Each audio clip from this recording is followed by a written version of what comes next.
Diwata, binalikan ang lugar kung saan siya nagsimula. Ibinahagi nga ito ni RTV sa kanyang vlog at ikinuwento niya kung saan at paano din nangangalakal si Diwata para magkaroon ng pangkain sa araw-araw. Makikita naman sa mata ni Diwata na masaya siya na balikan ang lugar kung saan dati siyang nanatili ng ilang taon. Kaya naman makikita na kabisadong-kabisado niya ang lugar kahit na sa masukal na daan ay pinuntahan niya para mabisita din ang iba pang nandoon sa nasabing lugar. Nakita nga ni Diwata na mayroon pa ding nakatira doon sa ibaba.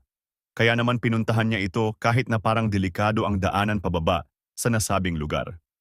Makikitang napatakbo pa nga si Diwata sa sobrang excited na makita ang mga dating nakasama sa lugar.